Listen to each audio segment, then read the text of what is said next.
Hey everybody, Chris Grest here. So today we're going to talk about the Geissele DDC buffer tube. So let's take a look at it.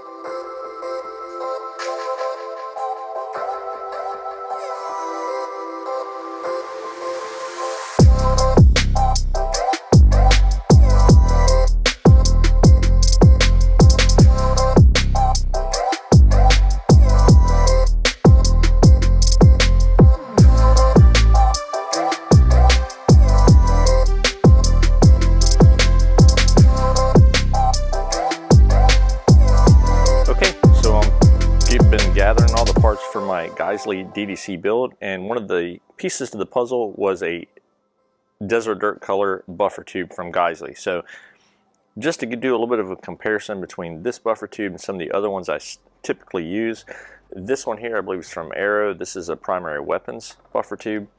The specs on the Geissele one is 7075 T6 aluminum and a type 3 anodizing.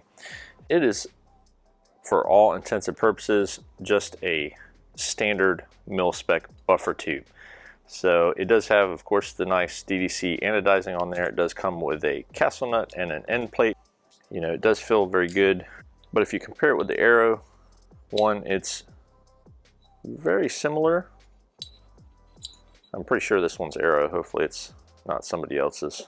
But for all intents and purposes, it is a mil-spec buffer tube. So one of the things that I actually prefer about some of the more modern design buffer tubes is like this one here on the primary weapon systems one. It does have this kind of area here that protrudes out, so that kind of protects the edge of your rear of your lower receiver, whereas your standard ones do not. They have just maybe a little bit of an extended lip here, but they don't protrude all the way out like this one does. So anyways, do you guys have any sort of preference on buffer tubes? I know this is just kind of a non-sequential part for a build. A lot of people don't think about it. As long as you do use a buffer tube from any quality manufacturer, I think you're going to be fine. But you know, folks do have their favorites and their reasons, so I'd like to hear some of y'all's favorites and what your reasoning is. Geissele, of course, is a little bit on the high end. I think these guys run for around 60 bucks on sale. You know, your Arrow one is, I think these are $30-ish, and then of course the primary weapons is towards the upper end. These guys are up in the $100 range, $90 to $100 range. So they, just a little bit of a comparison on what you get with the primary weapons. It's got a lot of lightning cuts on there, and it does come with a ratcheting castle nut, and then it does have this extended piece here to help kind of protect the back of your lower receiver. If you're looking at picking up any of these buffer tube types, of course, check out my friends over at Brownells.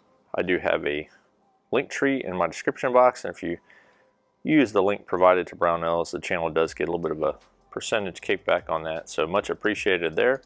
But yeah, looking forward to finally putting this build together. I'm getting together, get all my parts, and can be rocking and rolling on that thing.